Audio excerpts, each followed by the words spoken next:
Jett is the face of Valorant. She's always been the poster girl for the game, even when some people didn't necessarily see her true potential. A lot of people didn't use Jett originally. I remember it was just like she didn't exist and people just thought she was bad. In the higher level meta of this game, I don't think you will see Jetts ever.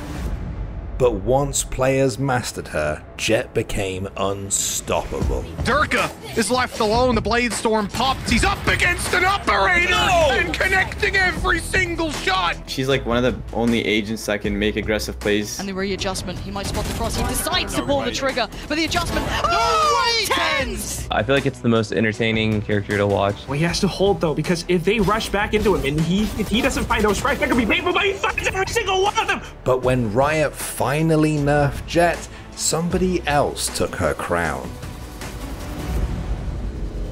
Now she's back and ready to retake her rightful spot at the top of the Valorant world. He's going up and in. The flash is there, and he's got two. Maniac. This is the story of Valorant's most game-defining agent, the story of Jett. What's happening? Unbelievable! I can't do this. Cool. Let's go.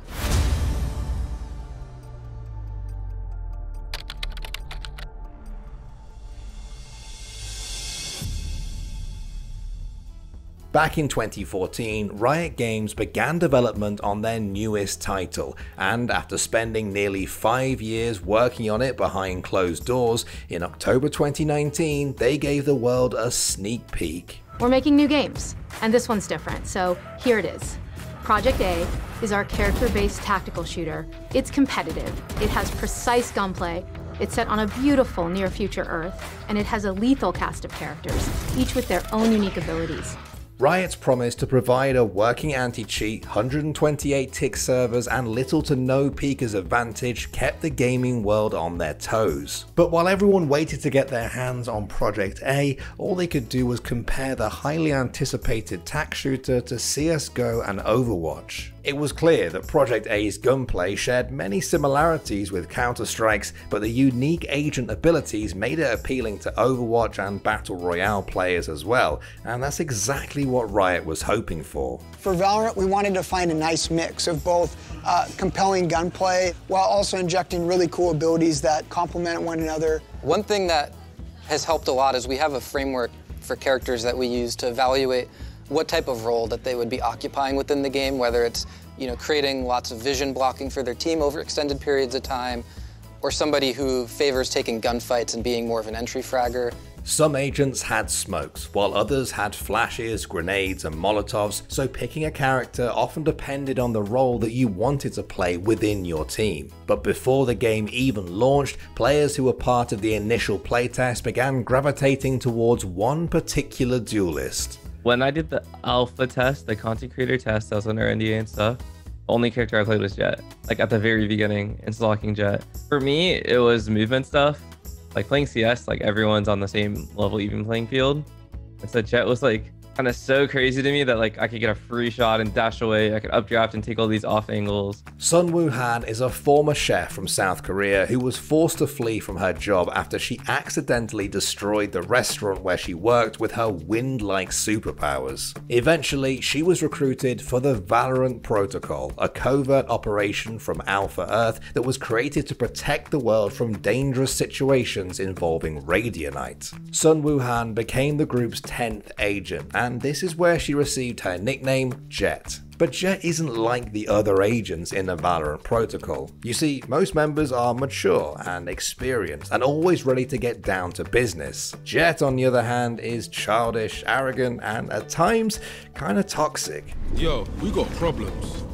We? You're the one that screwed up. This is fun. Who needs training dummies when you have real dummies? Riot wanted players to see Jett's true personality, so finding the right voice actor was crucial, and they did just that. It was already weird, to be quite honest. It was already weird. Like, I already had like white bleached hair. My bangs were like already like overgrown to the side, had my hair up in a bun, real lazy, just went into the audition.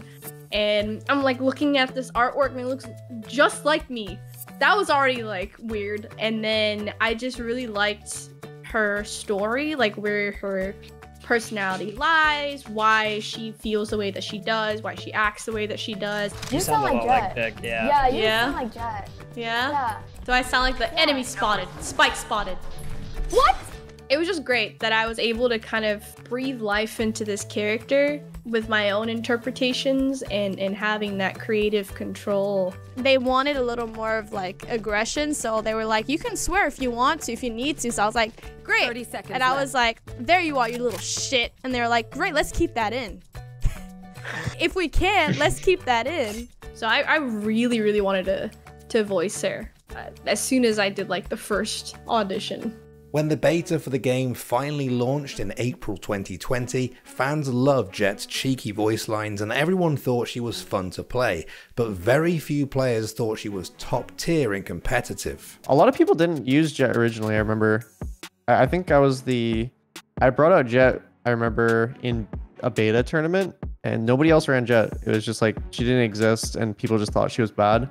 And I ran into the match just running, jumping around, opping people, jumping at them with a shorty. So it was pretty strong. I realized that. As the game fully launched and the pro scene began to blossom, more and more players realized that Jett was strong. Her ability to play as an aggressive entry fragger made her one of the game's most desirable duelists. But the spike is being diffused. It's halfway done. Another cloudburst goes down. They're just going to commit. Oh no, he actually boosts out of there. This is insane. Fahey waiting up in the window. Oh! That was sick! But what made Jett such a strong pick was her ability to hold the operator. You see, Valorant's operator is slow and clunky in comparison to the AWP in CSGO, and due to the ability-based nature of Valorant, Jett was basically the only agent players could reliably op with in the early days. She could take risky peeks on both attack and defense and just dash away to safety, regardless of whether or not she actually managed to get a kill. In the right hands, Jett looked unstoppable. As Valorant's competitive scene continued to grow worldwide, it was pretty clear that Jett was already an essential pick on basically every map. All the top teams had cracked Jett players who you typically find at the top of every scoreboard. And for Riot, this was exactly what they wanted. You couldn't play or watch Valorant without seeing her. She had her own merch and even skins in-game, so Riot didn't seem upset that she dominated the meta. In fact, they even buffed her Cloudburst and Tailwind at one point before players eventually began expressing their concern, suggesting that Jett was simply too strong. Some even thought that she was so oppressive she was ruining the game. And once the first international LAN came around, some of the world's best players showed everyone just how strong Jett really was. Yeah, it's going to be very hard to deny this site take if your Sentinels with so little in the way of equipment. We do have the knives out from Systam. He's able to nail Durka. Around the side he goes. Systam is annihilating everybody with the ultimate. So Jess tucked in on the site, has reinforcements on the way, but also has the power of surprise. Durka is left alone. The Blade Storm pops. He's up against an operator and connecting every single shot. There should be a post plant. Unless anything can disrupt it, I don't think anything can. V1, first time we get to really see a fully fledged retake coming through. Zephyr already going to start this one out with a spot to play coming back on through, but Penny, way too quick. Just absolutely eviscerates Zephyr. Now going to look for more. He keeps going. Penny is on a tear right now, and he knows where the next target's going to be. And he is unstoppable in this. Penny with an incredible playback through.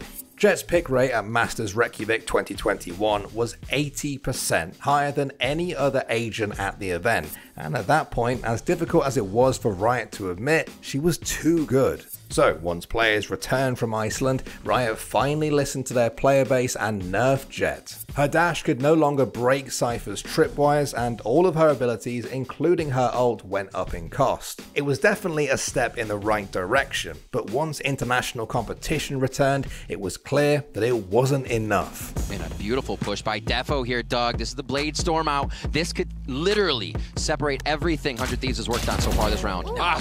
Man, they just react so well, but Defo wins that with the Blade Storm, goes up top, not going to spot anyone there. Defo still has that Blade Storm, but he doesn't have the spike. He finds himself in a 1v4. Oh, reset. Make that a 1v3.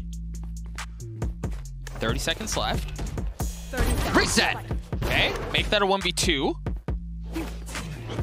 Defo Defo manages to pick up the spike as well. Understands he goes there. Ethan's going in there as well. He goes in aggressive. Defo good for 4.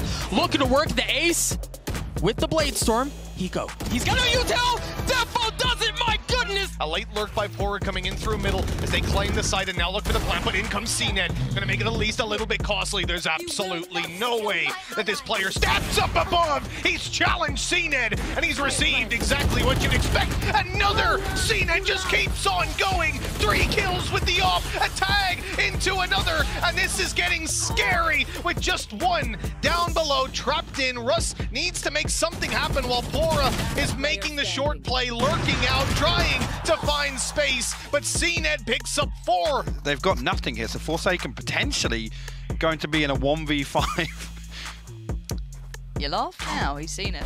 Oh, he's actually swung it! Never doubt Forsaken, this guy's coming up with it, that's 2 huge kills. Yay, potentially making a play for the Orb here, he's one off the Blade Storm, but... And straight away we'll find the open. I don't think it's even going to matter here. We'll get it online at A long, but Sentinel will hit C. This retake has so little impact in my mind at this point. Unless something like Yay gets involved. He needed that to be cleaner, couldn't quite find it. Intense just pushes himself into them. Oh my word. 3 found. Give him the 4.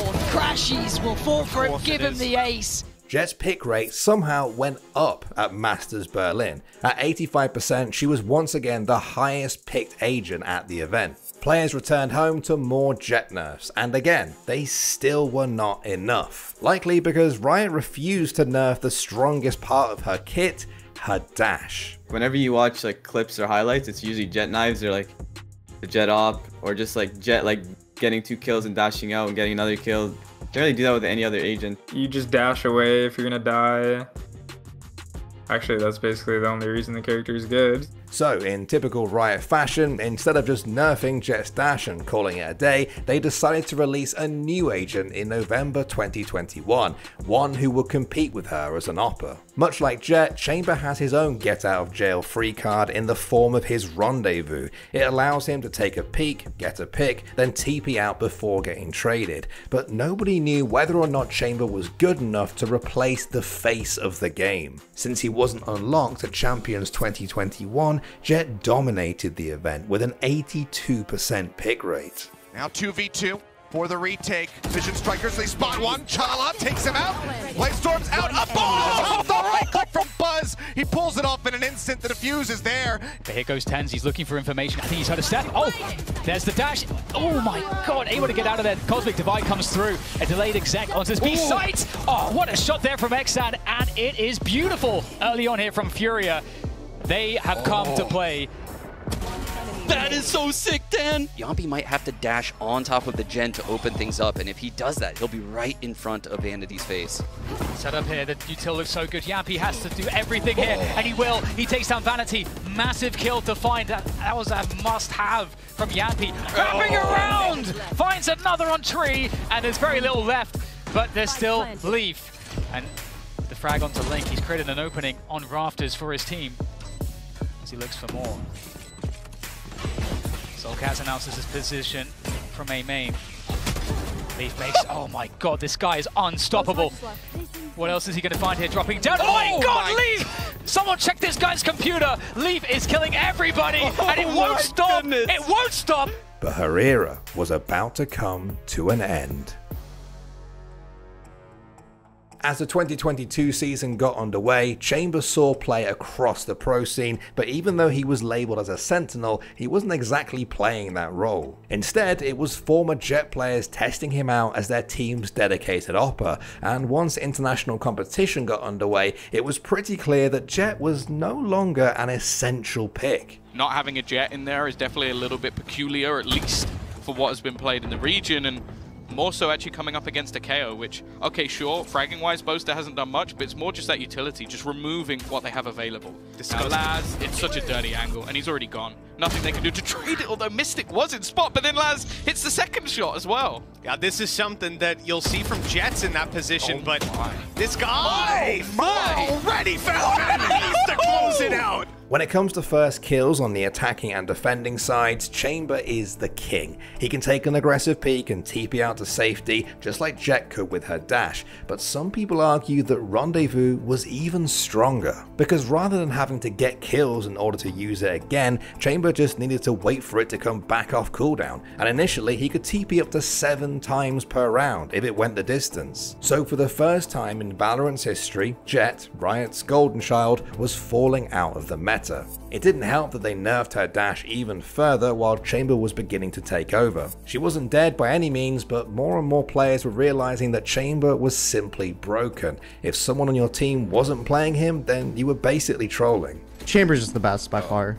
There's no contention for any other character. Like honestly, Jett compared to Chamber for like opping is laughable. Because you'll just die in your dash, whereas like Chamber you just get out for free. Some players were happy that they no longer had to deal with Jett. Everyone had been complaining about her for over a year, but Chamber was a completely different animal, and from a spectator point of view, he was nowhere near as exciting to watch as a cracked Jett player. She's like one of the only agents that can make aggressive plays and get out safely. So it allows like streamers and professionals to play her and make flashy plays so they can get content. I feel like it's the most entertaining character to watch, as well as the most fun to play.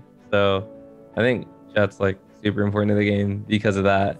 At Masters Copenhagen, Jett saw her lowest pick rate ever at an international event. Chamber players continue to dominate in first kills, and the audience had gotten tired of watching it. Copenhagen also had some of the lowest viewership of any Valorant LAN to date, and sure, you could argue that this was because some of the game's most popular teams weren't present, but a lot of people were still hating on Chamber. Majority of it is just, oh, Chamber sit here with op and TP away. You know, it's like that's pretty much it. And it's so strong, but it's so simple and one-dimensional that it does make the game boring. Because you don't see Chamber updraft dashing into anywhere after a flash. No, he might peek after a flash, yeah, but anyone can do that. We all complained when Jett was dominating the meta, and Riot seemed reluctant to nerf her. She was the face of the game, so understandably, they didn't want to lose her. But what we've experienced this past year is far worse. Chamber has ruined the game for many players. So with his recent nerfs, we'll just have to wait and see if it was enough.